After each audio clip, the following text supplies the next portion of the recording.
Mirai teaser గురించి మాట్లాడాలంటే first of all మనం కార్తిక్ ఘటంనేని గురించి మాట్లాడాలన్నమాట. సూర్య వర్సెస్ సూర్య, ఈగల్ లాంటి మంచి టేక్ ఉన్న సినిమాలు, కాకపోతే స్టోరీ వైజ్ అక్కడక్కడ ఏదో సంథింగ్ మిస్ అనే ఫీలింగ్ కలుగుతుంది. కానీ ఇందులో ఈ సినిమాలో అలాంటి సంథింగ్ మిస్ అనే ఫీలింగ్ కలగకుండా ఇదే టైప్ ఆఫ్ స్టైల్ని థియేట్రికల్గా మనకి ప్రజెంట్ చేయగలిగితే we will be most happiest audience అవుతాం అనమాట. ఎందుకు అనిపించిందంటే నాకు ఈ టీజర్లో క్వాలిటీ 40+ crores ఇంత క్వాలిటీ తీసుకురాగలగడం. అఫ్కోర్స్ అందులో ఏ షార్ట్స్ ఉండొచ్చు, ఉండకపోవచ్చు, అండ్ ప్రతి ఒక్క ఆస్పెక్ట్లోని చాలా సాటిస్ఫాక్టరీగా విత్ క్వాలిటీ కంటెంట్ వాళ్ళు వస్తున్నారు. మోస్ట్ ప్రామిసింగ్ టీజర్తో మనల్ని కాన్ఫిడెంట్గా థియేటర్కి రాగలిగేలా చేస్తారు అని చెప్పి ఒక నమ్మకాన్ని అయితే క్రియేట్ చేశారనమాట. కొంచెం టైం తీసుకున్న ఒక బెస్ట్ క్వాలిటీ ప్రోడక్ట్తోనే ఆడియన్స్ ముందుకు రావాలి అని చెప్పేసి ప్రిపేర్డ్గా ప్లాన్గా వచ్చినట్టు నాకు అనిపిస్తుంది అనమాట. ఇందులో నాకు బాగా నచ్చిన ఎలిమెంట్స్ ఏంటంటే మంచు మనోజ్ విలనిజం, ఆయన అటాక్ చేస్తున్నప్పుడు స్వాగ్, ఆ డైలాగ్ డెలివరీలో ఆ డిక్షన్, ఎవ్రీథింగ్ వాట్ నాట్ అన్నీ నాకు మెస్మరైజింగ్ అనిపించినాయి.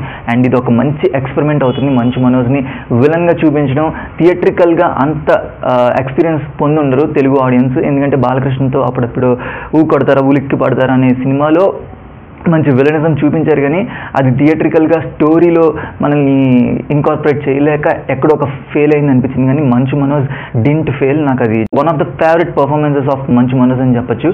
అండ్ ఇప్పుడు అలాంటి మనోజ్ నేను థియేట్రికల్గా ఒక ప్రాపర్ స్టోరీతో చూస్తున్నాను అని ఎక్స్పెక్టేషన్ బిల్డ్ చేసుకుంటే ఒక తెలియని సంతోషం ఉంది.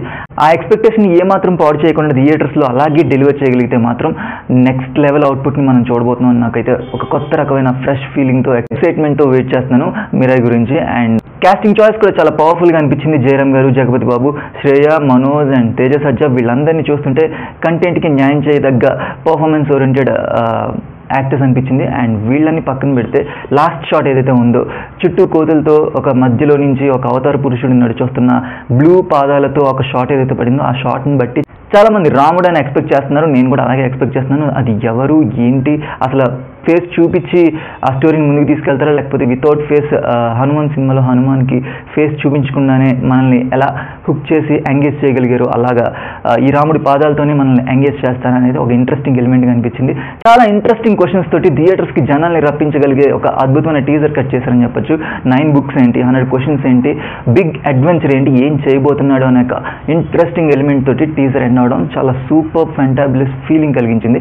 అండ్ మిగతా విషయాలు మనం థియేటర్కి వచ్చిన తర్వాత మనం క్రాక్ డౌన్ చేసి మనం ఎక్స్పెక్ట్ చేసి అక్కడ మీట్ అవుతున్నాయా లేవా అని చెప్పేసి థియేటర్స్లో మూవీ చూసిన తర్వాత మళ్ళీ మాట్లాడుకుందాం.